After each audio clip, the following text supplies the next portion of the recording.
Have you ever wondered what it feels like to have a billionaire father? Trust me, it's not the fairy tale you're imagining. My dad is one of the most powerful real estate moguls in New York City. He owns half of Manhattan. He dines with senators. And he believes, truly believes, that money makes him God. He planned my entire life before I could even walk. Which schools, which friends, which career, which husband. When I was 16, he told me, "Love is a luxury for poor people. You're an Ashford. You marry for strategy." 6 months ago, I broke his rules. I fell in love with a man he called Trash from Queens, a mechanic with grease under his fingernails. And at my own wedding, in front of 300 guests, my father stood up and disowned me. What he didn't know? That Trash was about to become his biggest regret. Hey everyone, I'm Fiona, 28 years old. If you're watching, hit subscribe and tell me where you're tuning in from. Drop your location and local time in the comments. I read every single one. Now let me take you back 8 months ago, to the night I told my father I was marrying a man he'd never met. The Ashford penthouse on the Upper East Side had floor-to-ceiling windows that looked down on Central Park like it owned it, which, in a way, my father believed he did. That Thursday evening, we sat around the 12-seat walnut dining table, imported from Italy, my mother reminded guests at every dinner party. The Hermes Place settings gleamed under the chandelier. A bottle of 2010 Chateau Margaux breathed on the sideboard, probably worth more than most people's monthly rent. My father, Richard Ashford, sat at the head of the table, his Patek Philippe catching the light every time he raised his wine glass. At 58, he commanded every room he entered. Real estate empire, political connections, a name that opened doors across Manhattan. "I've arranged a meeting for you this Saturday," he said, not looking up from his filet mignon. "Harrison Wells III. His father and I are finalizing the merger. It would be beneficial for you two to get acquainted." I set down my fork. "I can't make Saturday." Now he looked up. "I have someone I want you to meet," I continued, my heart hammering against my ribs. "Someone I've been seeing for 6 months. His name is James, and I—" "Who?" My father's voice cut through the room like a blade. "What family? Wells? Montgomery? Don't tell me it's one of the Hartley boys." "You don't know him." The silence that followed was suffocating. "You've been seeing someone for 6 months," he said slowly. "That I haven't vetted? That I haven't approved?" "I don't need your approval to date someone, Dad." He leaned back, his jaw tight. "In this family, Fiona, love is a luxury. Marriage is strategy. Who is this person who dared approach my daughter without going through me first?" I met James 6 months earlier, on a Tuesday afternoon I was never supposed to have free. I'd escaped a particularly brutal board meeting where my father had criticized my marketing proposal in front of the entire executive team. Adequate, he'd called it. Acceptable for someone still learning. I was 27 with an MBA from Columbia, but in his eyes I was perpetually a child playing dress-up. I found a coffee shop in Brooklyn, the kind with mismatched wooden chairs, a menu written in chalk, and not a single person who recognized the Ashford name. I ordered a black coffee and sat in the corner, trying to remember how to breathe. "Rough day?" I looked up. He was tall, maybe 6'2", with kind brown eyes and calloused hands. He wore a faded flannel shirt with oil stains on the sleeves. His smile was warm, unpolished, real. "That obvious?" I asked. "You've been stirring that coffee for 10 minutes without drinking it." He sat across from me uninvited, and somehow I didn't mind. We talked for 3 hours. He told me he was a mechanic, owned a small auto repair shop in Queens. He asked about my day, my interests, my dreams. Not once did he ask about my family or what my father did. "I don't care what your last name is," he said later, walking me to the subway. "I just want to know what makes you laugh." No one had ever said that to me before. He always paid in cash, thick folds of bills he pulled from a worn leather wallet. He refused to go anywhere too fancy, preferring diners and hole-in-the-wall restaurants where the food was good and pretense was absent. I thought he was being careful with money. I had no idea what he was really hiding. My father didn't wait long. 3 days after I mentioned James's name, I was summoned to his office at Ashford Properties headquarters. The corner suite on the 42nd floor, with its $15 million Basquiat on the wall and its view of the entire financial district, was designed to intimidate. It worked on most people. A manila folder sat on his desk. James Carter, my father read aloud, flipping through pages. Age 32. Owns a one-bedroom apartment in Queens, assessed value under $400,000. Operates a small automotive repair shop, Carter's Custom Garage, with estimated annual revenue under $200,000. No significant assets, no family connections of note, no investments beyond a basic retirement account. He closed the folder and looked at me with something between pity and disgust. This is who you've chosen? A grease monkey from Queens? He's a good man. Good men don't build empires, Fiona. Good men get swallowed by them. He stood, walking to the window. I had the best private investigator in the city dig into this. James Carter. Do you know what he found? Nothing. No debts, no scandals, no skeletons. Just nothing. A completely unremarkable man. Maybe that's exactly what I want. He turned, his eyes cold. You're in Ashford. You don't get to be unremarkable. He doesn't want anything from me, Dad. He doesn't care about the money or the name or any of it. That's what you can't understand. My father laughed, a sharp, bitter sound. Everyone wants something. The only question is when they reveal it. He slid the folder across the desk. End this, now, before you embarrass this family further. I left the folder on his desk and walked out without another word. His investigator found nothing suspicious because James had been careful, very, very careful. James proposed on a Sunday morning. We were in his Queens apartment, small but spotless, filled with morning light streaming through windows he'd cleaned himself. He made me pancakes, burned slightly at the edges, and handed me a velvet box across the kitchen counter. Inside was a ring. Simple, elegant, a diamond on a gold band that caught the light like a tiny star. I know I'm not what your family expected, he said quietly. I know I can't give you penthouses or private jets, but I can give you this. I will never try to control you. I will never make you feel small, and I will spend every day trying to make you happy. I said yes before he finished speaking. That night, I called my mother. 2 months, I told her. We're getting married in 2 months. I wanted you to hear it from me first. The silence stretched so long I thought she'd hung up. You're killing me, Fiona. Her voice cracked with practiced pain. You're absolutely killing me. Do you know what this will do to your father, to our reputation? I'm getting married, Mom, to someone I love. Love? She spat the word like poison. You think love pays for your lifestyle? Love maintains your social standing? My brother Derek texted me an hour later. Heard you're marrying some broke mechanic. Bold move, sis. Can't wait to see you slumming it in Queens. I didn't respond. My father's call came last. His voice was ice. You want a wedding? Fine. I'll give you a wedding. A pause. One you'll remember for the rest of your life. I should have heard the threat in his words, but I was too happy to notice the knife being sharpened behind them. The first strike came at Kleinfeld Bridal. I'd scheduled an appointment to try on wedding dresses, nothing extravagant by Ashford standards, just a classic Vera Wang I'd had my eye on. The consultant, a woman who'd served my mother for years, greeted me with a tight smile. I'm so sorry, Miss Ashford, but there seems to be an issue with your account. My credit card declined, then the backup, then the emergency card my mother had given me for special occasions. I called the bank from the fitting room floor, surrounded by tulle and silk I suddenly couldn't afford. I apologize, Miss Ashford, but your accounts have been deactivated. The primary account holder removed your authorized user status yesterday. The primary account holder, my father. I sat there in my slip, staring at my phone, as the reality settled over me like a shroud. He hadn't just threatened. He'd started a financial siege. James found me an hour later, still sitting in the fitting room. I'd texted him through tears I refused to let fall in public. Let me help, he said, reaching for his wallet. No. Pride made the word sharper than I intended. I can't. I need to figure this out myself. But he pulled out a stack of cash anyway. $100 bills, at least $2,000, held together with a simple rubber band.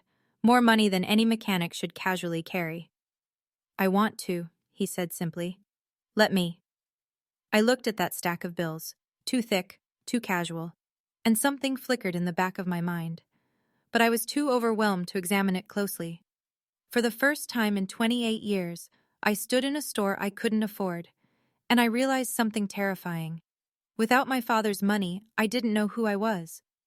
But I was about to find out. The social fallout was swift and surgical. Within a week, my phone went quiet. Friends I'd known since prep school suddenly had scheduling conflicts. Lunch dates were canceled. Group chats went silent. Then came the texts, always apologetic, always cowardly. So sorry, babe, but Mom says we shouldn't be seen together right now. You know how business works. XO. Hey, Fee, this is awkward, but my dad does a lot of deals with Ashford Properties and you understand, right? Nothing personal, but I can't risk my family's relationship with yours. Good luck, though. 28 years of friendships, and every single one of them came with a price tag I was no longer worth. At Ashford Properties, where I'd worked in marketing for 3 years, colleagues avoided eye contact. The whispers followed me through every hallway. The corner office I'd earned was suddenly needed for restructuring. HR's email arrived on a Friday afternoon. Your position is being evaluated. Please refrain from client-facing activities until further notice. They didn't fire me.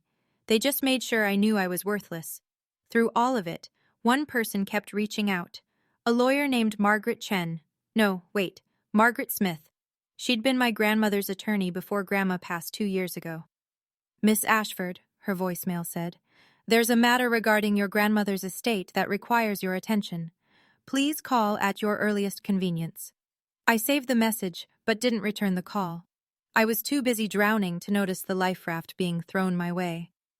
That night, I scrolled through Instagram and saw Derek at a rooftop party with all my former friends. My mother had commented, "So proud of my son. Family is everything." The message was clear. I was no longer family. James found us an apartment in Brooklyn. It was nothing like the penthouse I'd grown up in. No doorman, no marble floors, no view of Central Park. Just a bright 2-bedroom in a brownstone, with creaky hardwood floors and a tiny balcony that overlooked a community garden. It's not much, he said, watching my face as I walked through the empty rooms, but it's ours, no one else's. I started to cry. Not from disappointment, from relief. Here, my father's shadow couldn't reach. Here, I could breathe. James held me while I sobbed out years of pressure I hadn't known I was carrying. He didn't promise to fix everything or rescue me from my problems. He just stayed.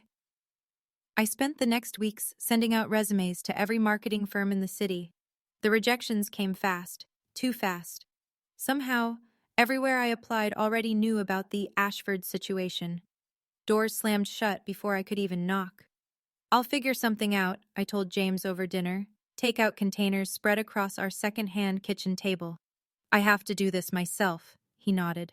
I know, but I'm here if you need me. That night, I woke at 2 a.m. to find his side of the bed empty.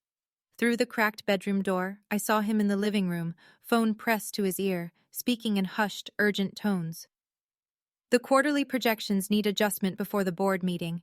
No, don't push it to Williams. I'll handle the technical review myself.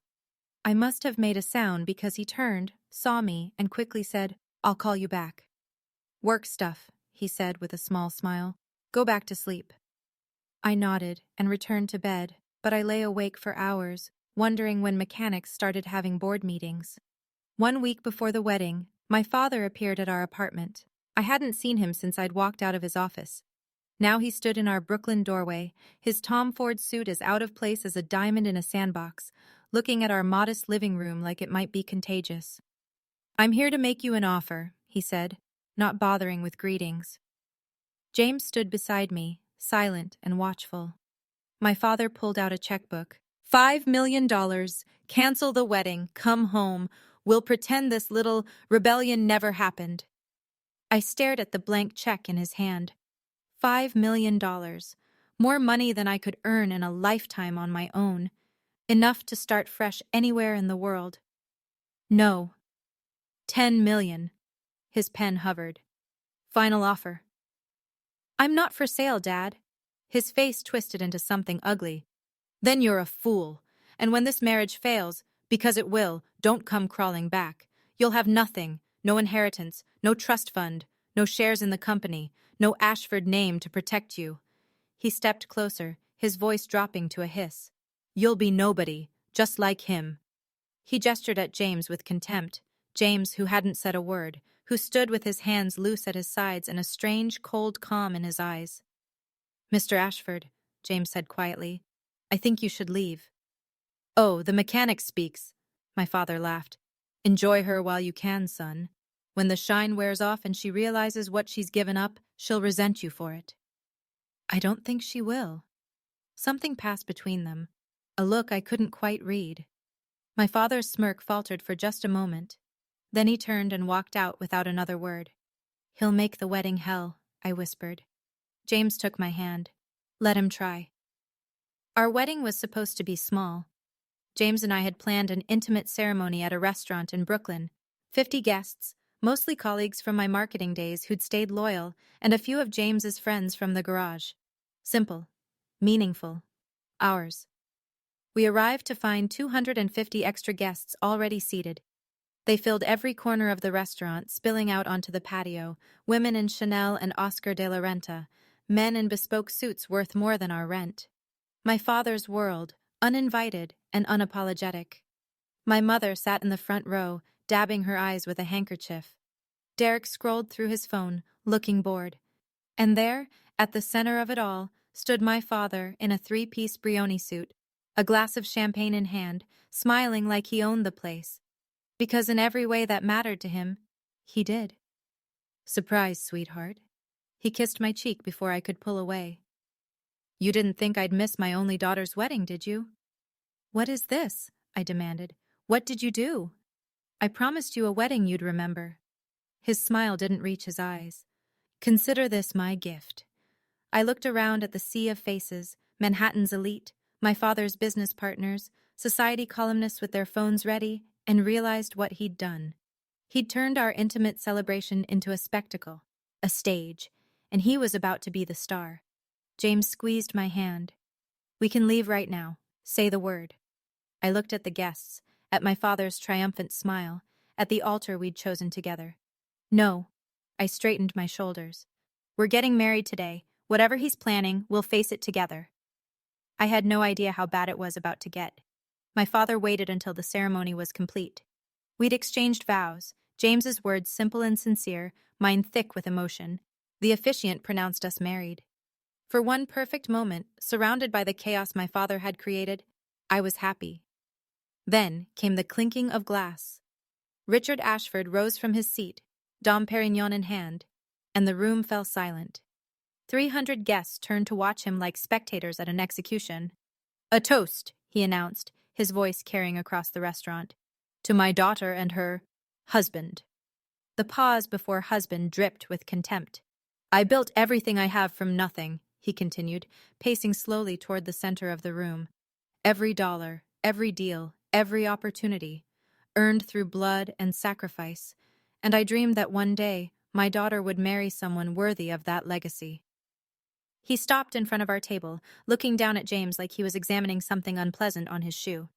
Instead, she chose this, a grease monkey from Queens, a parasite with nothing to offer but calloused hands and empty pockets. Gasps rippled through the crowd. Someone laughed nervously. I saw phones rising, recording. So I'm here to make an announcement. My father's voice hardened into steel. From this moment forward, Fiona Ashford is no longer my daughter. She is hereby removed from my will, cut off from her trust fund, and stripped of any claim to Ashford properties. He turned to face the crowd, arms spread wide. Let this be a lesson. When you choose poverty over family, you get exactly what you deserve. He drained his champagne, set the glass on our table, and smiled. Congratulations, sweetheart. You're finally getting everything you asked for. The silence that followed was deafening. James didn't flinch. He rose slowly from his chair, straightening his tie, a simple navy blue, nothing designer, and faced my father with an expression I'd never seen before, calm, controlled, almost amused. Thank you for coming, Mr. Ashford, he said, his voice steady and clear. "And thank you for your blessing." My father snorted. "Blessing? I just told you you're getting nothing." "I heard you." James stepped forward until they were face to face. "And I want you to know, we don't need it." "You don't need it," Richard laughed, harsh and mocking. "You own a garage worth less than my watch. You live in a shoebox apartment. What exactly do you have to offer my daughter?" James smiled, a small, private smile that sent a chill down my spine and my father's. "Something more important than money, Mr. Ashford. I have her." Somewhere in the crowd, an older man stood up, silver-haired, distinguished, wearing a suit that even I could tell was quietly expensive. He watched the exchange with sharp eyes and the hint of a smile.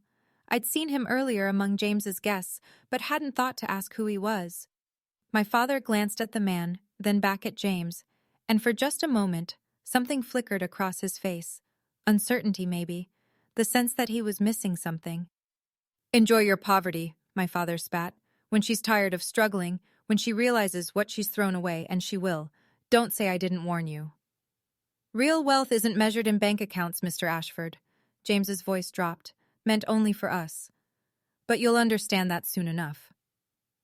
My father laughed again, but it sounded hollow. He had no idea how prophetic those words would prove to be.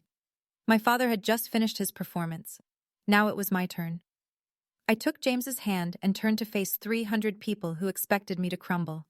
The socialites in their designer gowns, the businessmen calculating my fall, the society reporters already crafting their headlines. They were all waiting for tears, for begging, for surrender. They didn't know me at all. "My father believes money is everything," I said, my voice carrying across the sudden silence. "He believes love is a transaction, family is a business arrangement, and people are either useful or worthless." I looked at my mother, who couldn't meet my eyes, at Derek still scrolling his phone, at the crowd of strangers who'd come to watch my humiliation like it was entertainment. I used to believe it too. I spent 28 years trying to be valuable in his eyes, the right school, the right degree, the right clothes, the right smile. And you know what I got? Adequate. Acceptable. Never good enough. My father's jaw tightened, but he said nothing. Today, I chose something different. I chose to be loved for who I am, not what I'm worth. I squeezed James's hand. And if that cost me everything I was supposed to inherit, then it wasn't mine to begin with. I turned to the remaining guests, some looking uncomfortable, others moved. "If anyone here came to watch a tragedy, I'm sorry to disappoint you. This is a celebration. If you want to leave, the door is right there. But if you want to stay and actually celebrate with us..." I smiled. "Welcome to our wedding." About 30 people gathered their things and left, but nearly 270 stayed, including some of my father's own guests. He hadn't expected that. My father stormed out with my mother and Derek trailing behind. The door hadn't even closed before the atmosphere shifted. Like a storm passing, the air in the room suddenly felt lighter. Someone started clapping, a genuine, warm applause that spread through the crowd. The DJ, who'd been frozen in shock, finally started the music. And just like that, our wedding became ours again. The cake came from a local bakery in Brooklyn, 3 tiers of vanilla buttercream that tasted better than any $5,000 designer creation I'd had at society weddings. James and I cut it together, laughing when the frosting smeared his nose. "Any regrets?" he asked as we swayed together on the dance floor, my head resting on his chest. "Not a single one." "Even after all that?" I pulled back to look at him, this man who'd stood beside me while my father tried to tear us apart, who'd never raised his voice or lost his composure. "Especially after all that." I touched his face. "You didn't even flinch." Something passed behind his eyes. A shadow, a secret. "I've faced worse than your father." "What does that mean?" He kissed my forehead instead of answering. "Someday, I'll tell you everything. I promise." The night ended with dancing and laughter, and a feeling of lightness I hadn't experienced in years. Our guests, the real ones, the ones who stayed, surrounded us with genuine joy. But as James held me close during the last dance, I couldn't shake the feeling that there was something he wasn't telling me. The mysterious older man from earlier had congratulated James with a knowing handshake before leaving. James's late-night phone calls about board meetings. Whoever my husband really was, I had a feeling I was only seeing the surface. The real story was yet to come. Now, before I continue, I want to pause here and talk to you directly. If you've ever felt like your family didn't see your true value, type "same" in the comments. I read every single one, and I want to hear your story. Hit that like button if you think I made the right choice standing up for myself. And if you haven't subscribed yet, trust me, you're going to want to hear what happens next. Because the twist, you won't see it coming. Let me continue. The honeymoon period lasted about 6 weeks. Not the romance. James and I were happier than ever, learning how to build a life together in our Brooklyn apartment. No, what ended was my hope of finding work. I'd applied to 43 marketing positions across the city, entry-level, mid-level, anything that would use my MBA and 3 years of experience. Every single application came back rejected, most without even an interview. Word traveled fast in Manhattan. The Ashford name, which once opened doors, now slammed them shut. Nobody wanted to risk offending Richard Ashford by hiring his disowned daughter. Maybe I should look outside the city, I said one night, staring at my laptop screen. Another rejection email. Another door closed. James was quiet, standing by the window. Or maybe you shouldn't work for anyone else. I can't exactly start my own company right now. I have maybe $3,000 to my name. Sometimes that's enough. I laughed bitterly. In what world? He didn't answer, just watched me with those calm brown eyes that I was beginning to realize hid more than he showed. Our savings dwindled. I insisted on paying half the bills. Some stubborn part of me needed to prove I wasn't just a kept woman. James never complained, never pushed, never offered to simply take care of everything. He respected my pride even when it made things harder. But at 3 a.m., when I couldn't sleep, the doubt crept in. What if my father was right? What if I couldn't survive without the Ashford name? What if I'd given up everything for a man I was only beginning to know? James found me on the balcony one night, wrapped in a blanket, crying silently at the city lights. "Tell me what you need," he whispered. "I don't know anymore." 3 months after the wedding, my phone lit up with my mother's name. I almost didn't answer, but some desperate part of me still hoped. "Darling." Her voice was honey smooth, the way it got when she wanted something. "How are you? We've been so worried." "Have you?" "Of course. You're still my daughter, no matter what your father says." A strategic pause. "You know, he hasn't formally changed the will yet. There's still time if you wanted to. Reconsider." "Reconsider my marriage." "Reconsider your choices. You've made your point, Fiona. We all understand you wanted independence, but surely by now you've realized that man can't give you the life you deserve." I thought about James making me coffee every morning, remembering exactly how I liked it. About the way he held me when the rejection emails piled up. About his steady faith in me when I had none in myself. "I think he already has," she sighed. "You're killing me, Fiona. Every day you stay with him is another day you're throwing away your future." The next attack came from Derek's Instagram, a photo from some rooftop party, my former friends, champagne, the Manhattan skyline.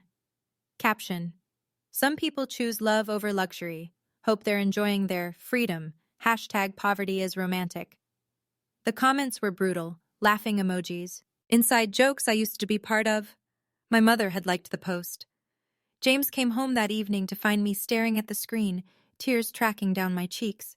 He took the phone gently from my hands and looked at the post. For a moment, his jaw tightened, the first real anger I'd seen from him. "They'll rewrite this story soon," he said quietly. "I promise you." "How can you be so sure?" He kissed my forehead instead of answering. 4 months after my wedding, the letter arrived. Heavy cream paper, Ashford Properties letterhead, the law firm's seal embossed in gold. "Dear Ms. Ashford Carter, this letter serves as formal notification that Richard Ashford has executed amendments to his last will and testament. Per these amendments, you have been permanently removed as a beneficiary.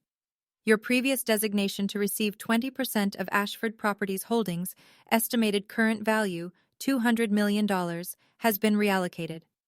Additionally, Trust account number 47,891, established in your name, has been dissolved per trustee authority. These changes are final and irrevocable. Regards. $200 million. Gone with a signature.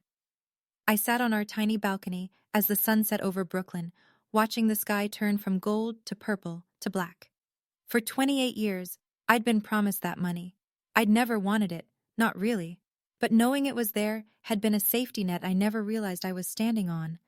Now the net was gone, and I was in free fall. James found me there hours later, the letter crumpled in my hands, my face swollen from crying. I saw the envelope, he said, sitting beside me. I'm sorry. I don't care about the money. I laughed bitterly. That's the irony.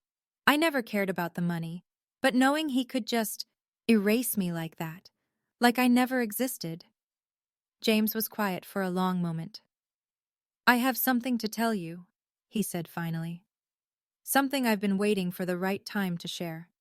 He took my hand. But not yet. In 3 months, there's an event. I need you to trust me until then. What kind of event? The kind that will change everything. He met my eyes. Can you wait that long? I didn't understand, but I trusted him. Yes.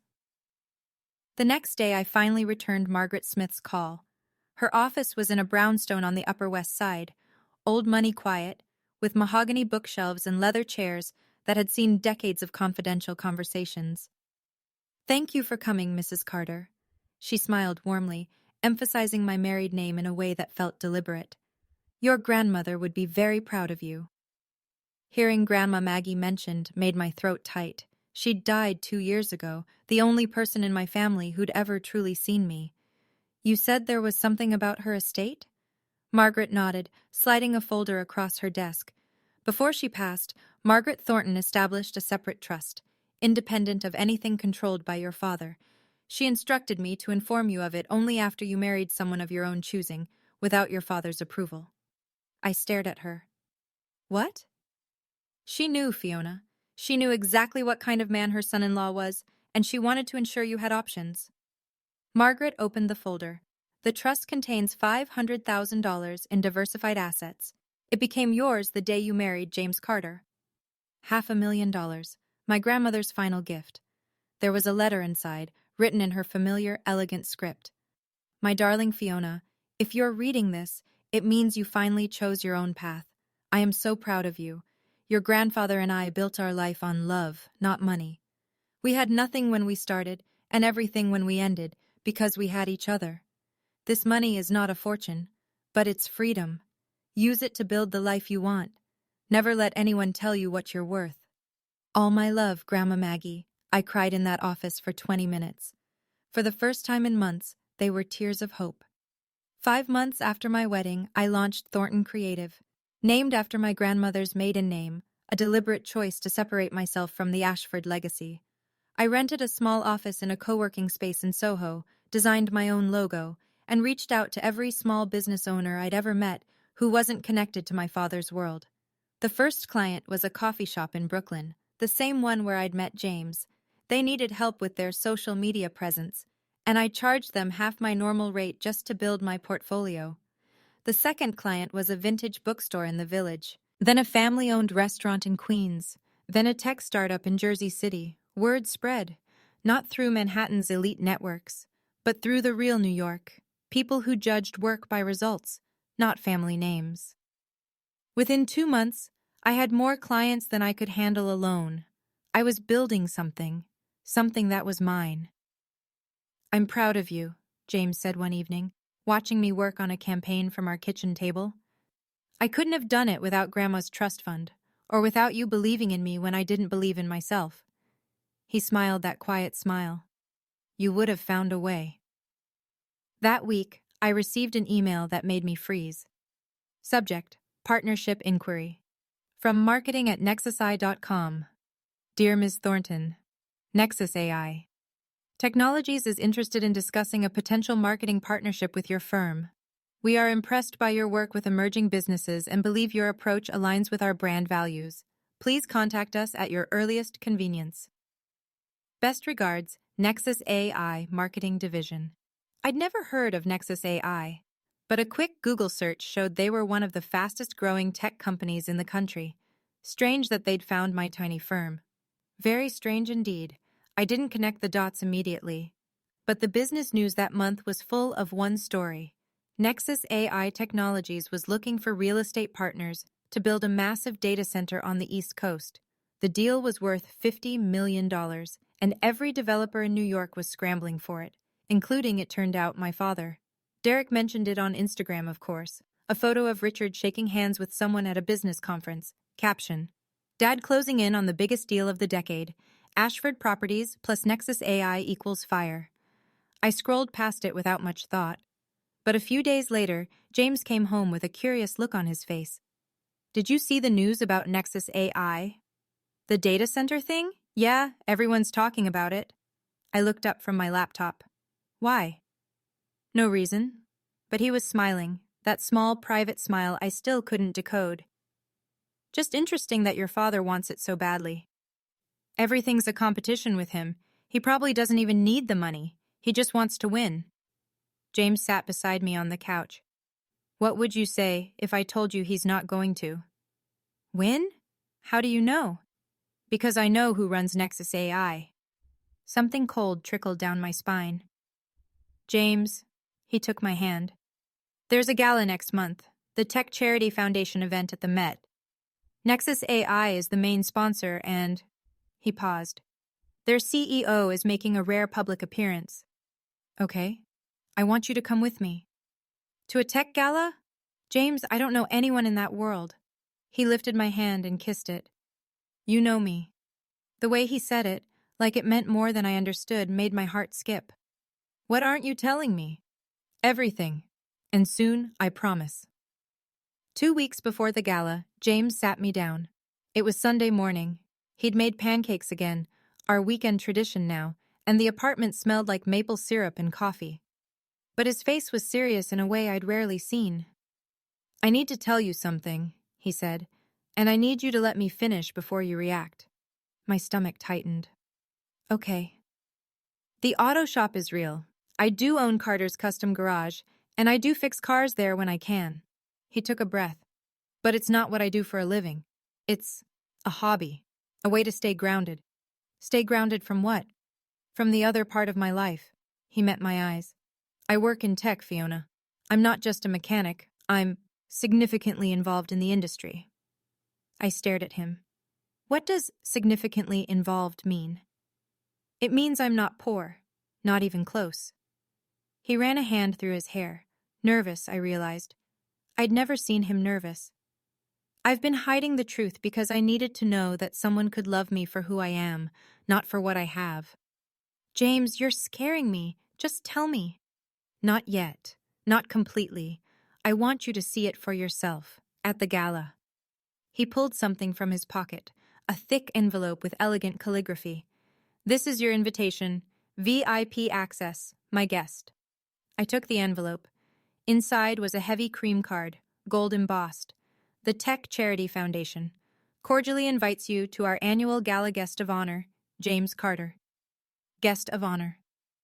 James. My voice came out as a whisper. Who are you? He took my face in his hands, his eyes more vulnerable than I'd ever seen them. I'm the man who loves you.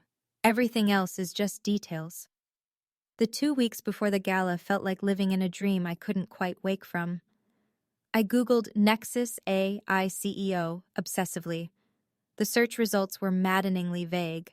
The company was famous for its privacy, no photos of leadership, no public statements, just a reputation for brilliant innovation and a mysterious founder who avoided the spotlight.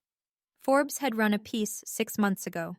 The billionaire nobody's seen, inside the world of Nexus AI's phantom founder. No name, no face, just speculation about a young tech genius who'd built a $4 billion empire while staying completely invisible. I thought about James, his late-night phone calls about board meetings, the technical jargon I'd overheard, the casual stacks of cash, the mysterious older man at our wedding who'd looked at James with something like respect or deference. The pieces were all there. I'd just been too close to see the picture. The night before the gala, James presented me with a dress, a Valentino, black and elegant, probably worth more than our monthly rent. I didn't ask how much it cost. I was beginning to understand that money wasn't a concern for him, had never been. "Are you angry?" he asked quietly. "That I didn't tell you sooner?" I looked at this man, my husband, who I was only now beginning to truly know. "I'm not sure what I am," I admitted. "You lied to me. I withheld information to protect something important. There's a difference." "Is there?" He nodded. "Tomorrow you'll understand everything, and then you can decide how you feel." He kissed my forehead. "Whatever you decide, I won't blame you." I barely slept that night. In a few hours, I would walk into a world I thought I'd left behind and discover that my husband wasn't the struggling mechanic my father had mocked. He was something else entirely. The Metropolitan Museum of Art had been transformed. Crystal chandeliers hung from the ceiling of the Great Hall like frozen starbursts. 500 of the most powerful people in technology, finance, and media mingled beneath Renaissance masterpieces, champagne flutes catching the light. The women wore couture, the men wore power like a second skin, and everyone was watching us. I walked in on James's arm, my black Valentino suddenly feeling inadequate against the sea of designer gowns, but James moved through the crowd like he owned it, nodding to people who nodded back with deference I couldn't explain. "James Carter," a silver-haired man said, shaking his hand warmly. "Looking forward to the announcement." "Senator Mitchell," James replied. "Thank you for coming." Senator. James knew senators. We'd barely made it to the bar when I spotted them. My father, my mother, and Derek, standing near the auction displays, working the room with practiced smiles. Richard's eyes swept the crowd constantly, searching for someone. Then they landed on me. His face went through a rapid series of emotions. Confusion, recognition, contempt. He started walking toward us, my mother hurrying to keep up. "Fiona!" He stopped a few feet away, looking at James with a predator's smile. What a surprise. I didn't realize they let the help into these events. James said nothing, just watched him with that unsettling calm. "Don't tell me you crashed the party." Richard laughed, looking around for an audience. "Security should really do a better job of screening for—" "Mr. Ashford," a woman in a headset appeared at his elbow. "The CEO of Nexus AI will be speaking in 15 minutes. You requested a seat at the sponsor table?" Yes. He waved her off, still smirking at James. "I have a very important meeting after his speech." If only he knew. The lights dimmed. A hush fell over the great hall as the massive screens flickered to life. The Nexus AI logo, a sleek silver N intertwined with a circuit pattern, appeared, followed by sweeping footage of their technology, self-driving systems, medical AI, climate modeling. "Ladies and gentlemen," the MC announced, her voice echoing through the hall, "tonight marks a historic moment. For the first time ever, the founder and CEO of Nexus AI Technologies will address the public in person." Murmurs rippled through the crowd. My father leaned forward in his seat, adjusting his tie. I saw him mouth something to my mother, probably strategizing about his approach after the speech. "This company has revolutionized artificial intelligence across every sector. Their innovations have changed how we live, work, and connect. And the mind behind it all has, until now, remained private." James squeezed my hand. "Are you ready?" "For what?" He smiled. Not his small, private smile, but something brighter, something free. "For everything to change." The MC's voice swelled. "Please welcome the CEO and founder of Nexus AI Technologies, valued at $4.7 billion and named by Forbes as one of the most influential people in tech." James let go of my hand. "James Carter!" The room erupted in applause. My father's champagne glass froze halfway to his lips. My mother's mouth fell open, and James, my James, the mechanic from Queens, the man my father had called trash, walked onto that stage like he'd been born there. The screens behind him lit up with his name, his face, his title, James Carter, CEO and founder, Nexus AI Technologies. I looked at my father. His face had gone white. Completely, utterly white. And for the first time in my life, I saw Richard Ashford at a loss for words. James spoke for 20 minutes. He talked about innovation, responsibility, and the future of technology. He was brilliant, articulate, passionate, and magnetic in a way I'd only glimpsed in private moments. The audience hung on every word. I barely heard any of it. I was too busy watching my father. Richard Ashford sat frozen in his seat, staring at the stage like he was watching a ghost. The color had drained from his face and never returned. My mother kept touching his arm, whispering urgently, but he didn't respond. Derek had stopped pretending to be bored and was now openly gaping. When James finished his speech, the standing ovation was thunderous. 500 of the most powerful people in America were on their feet, applauding the man my father had called a grease monkey. James found my eyes in the crowd and smiled. Just for me. The reception afterward was chaos. Everyone wanted to meet the mysterious CEO who'd finally emerged. Investors, politicians, media moguls, they swarmed him like moths to flame. But James had one destination first. He walked directly to where my father still sat, seemingly unable to stand. I followed, my heart pounding. "Mr. Ashford." James's voice was pleasant, professional. "I believe you wanted to discuss a business partnership." My father looked up. His mouth opened and closed several times. "You," his voice came out strangled, "you're the CEO of the company you've been pursuing for 2 years." James pulled out a business card. Simple, elegant, undeniable. "James Carter, Nexus AI. Perhaps you've heard of us." Richard's hands shook as he took the card. Forbes later confirmed what everyone in that room was calculating.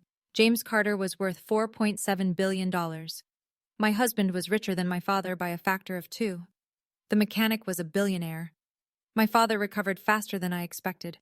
Within seconds, his shock transformed into a businessman's smile, the same one he used when closing deals, when pretending to like people he'd later destroy. "James." He stood, extending his hand like they were old friends. "I had no idea. This is wonderful news. I always told Fiona she had excellent taste."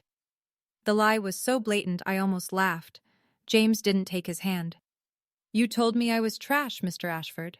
His voice remained perfectly pleasant. "You called me a parasite, a grease monkey. You said I had nothing to offer your daughter." You have to understand, I didn't know. Whether I fixed cars or ran companies, I was the same person. The only thing that's changed is your perception of my value." James finally took the extended hand, but not to shake it. He pressed his own business card into my father's palm. "Which says more about you than it does about me." Around us, people were watching, listening, recording on their phones. My father's smile strained. "Let's discuss this privately. The data center deal. I'm sure we can come to an arrangement that benefits everyone. I've already made my decision about that." James's voice carried just enough to be heard by the nearby crowd. "Nexus A, I will not be partnering with Ashford Properties." "What? Why?" "Because I don't do business with people who treat their families like assets to be traded." James stepped back, sliding his arm around my waist. "Your daughter chose love over money. You punished her for it. I don't reward that kind of behavior." The whispers spread like wildfire. By morning, this story would be on every business page in America. Richard Ashford had just lost the biggest deal of his career to his own son-in-law. Okay, I need to stop here for a second. Did any of you see that coming? Be honest. Type shocked if you didn't, or called it if you did. I want to know. And if you've ever had someone underestimate you based on appearances, you're not alone. That's the lesson, isn't it? Never judge a book by its cover. Subscribe if you haven't already, and turn on notifications. Because what happened next? That's where it gets really good. Back to the story. The fallout was immediate and merciless. By midnight, the video from our wedding, my father's entire toast calling James trash, was everywhere. Someone had finally posted it, and now it had context. The man Richard Ashford had publicly humiliated was worth $4.7 billion. The headlines wrote themselves. "Real estate tycoon mocks son-in-law at wedding. Turns out he's a tech billionaire." Ashford Properties CEO learns expensive lesson about judging books by covers. The $50 million mistake. How one father's pride cost his company everything. Within a week, two of my father's other business partners announced they were reviewing their arrangements. One major investor pulled out of a development project, citing concerns about judgment and leadership. The social media comments were brutal. Every business forum, every society blog, every corner of the internet was laughing at Richard Ashford. But the sweetest twist came from Derek. My brother, my Instagram-mocking, champagne-toasting brother, showed up at our apartment 3 days after the gala. He actually rang the doorbell like a civilized person. "James." He shifted uncomfortably in our living room. "Look, I wanted to apologize for the things I said, the Instagram posts. It was immature, and You wanted to apologize," James said calmly, "or you wanted access." Derek's face reddened. "Come on, man. We're family now. Think about the partnerships we could create. Ashford Properties and Nexus AI, working together. The same Ashford Properties that disowned my wife?" James stood. "The same family that cut her off and mocked her for marrying me?" He opened our front door. "You made your choice 6 months ago, Derek. We're not family. We're just people who share a relative." The door closed. Derek left. Some people only apologize when they want something. James understood that better than anyone. My mother called 3 times before I answered. "Fiona, darling." Her voice was thick with tears. Real or manufactured, I couldn't tell anymore. "You have to understand. I always supported you. I wanted to speak up at the wedding, but your father, you know how he is. You didn't say a word, Mom. I was afraid. You know what he's like when he's angry. I had to protect myself." "You had to protect yourself." I let the words hang. "What about protecting me?" Silence. "I have something," I said quietly. "Something Grandma's lawyer gave me. A letter that was supposed to stay sealed." I heard her sharp intake of breath. "Grandma's lawyer found an email in the estate files, Mom, an email you sent to Dad 2 days before my wedding." I pulled up the screenshot on my phone, the one Margaret Smith had reluctantly shared when I asked about family communications around that time. "You wrote, 'Richard is right. She needs to learn. Let her struggle for a few months without money. She'll come crawling back and marry Harrison like she should have.'" The silence stretched so long I thought she'd hung up. "That was taken out of context." "Was it?" My voice was steady now. "You didn't defend me, Mom. You helped plan my punishment. You stood there while Dad humiliated me, and you were part of it the whole time. Fiona, I'm not angry." And I realized, saying it, that it was true. "I'm just done. If you want to be part of my life, really part of it, you'll have to earn it, through actions, not words." "What does that mean?" "It means I'll call you when I'm ready. Please don't call me again until then." I hung up before she could respond. Some boundaries need to be built with silence. My father came alone. No driver, no entourage, no Tom Ford armor. Just a tired man in wrinkled clothes, standing in our Brooklyn doorway with something I'd never seen before on his face: humility. "May I come in?" I stepped aside. James stood by the window, watching but not interfering. My father looked around our modest apartment. The secondhand furniture, the small kitchen, the photos from our wedding on the wall. And for once, he didn't seem to be calculating its value. "I've lost 3 partnerships this week," he said quietly. "The data center deal is dead. The board is discussing whether to remove me as CEO of my own company." He laughed bitterly. "Turns out public humiliation has consequences." "I'm sorry about your business problems." "No, you're not. And you shouldn't be." He finally met my eyes.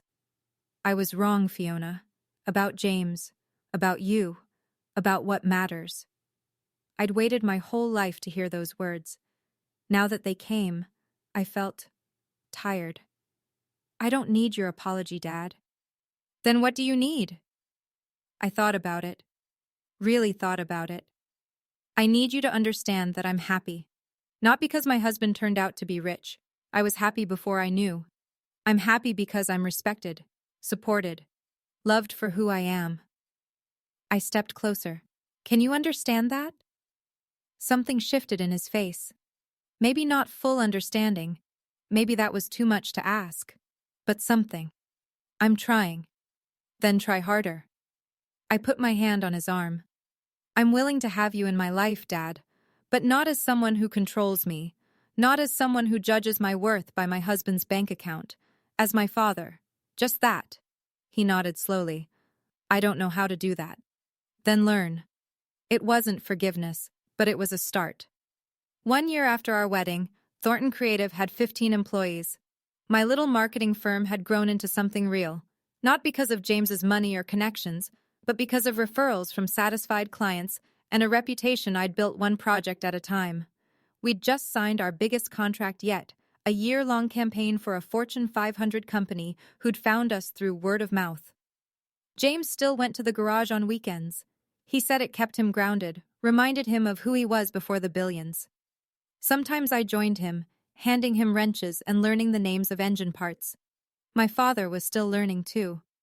Our relationship wasn't healed, might never be fully, but he was trying. He'd started therapy, according to my mother.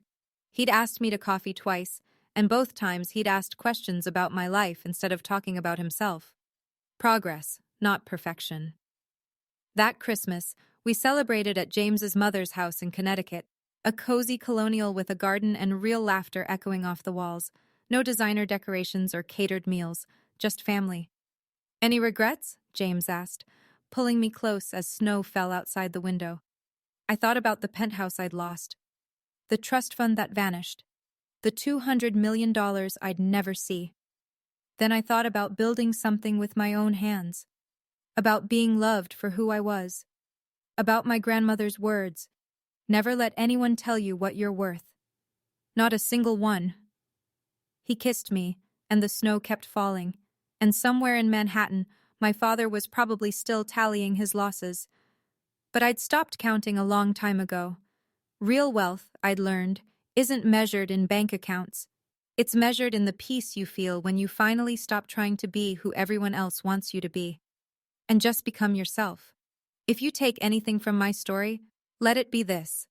First, don't let anyone define your worth by money, not even family. Especially not family. Second, actions speak louder than words. When people show you who they are, believe them. And when they suddenly change after learning your value, be skeptical. Third, true love doesn't ask you to abandon who you are. It gives you room to grow into who you're meant to be. Thank you for staying until the end. If this story meant something to you, hit that like button and subscribe. Turn on the bell so you never miss another story. Check the description for more stories like this. Some twists are even wilder than mine. And drop a comment. Should I have forgiven my father completely? I read every single one. See you in the next one.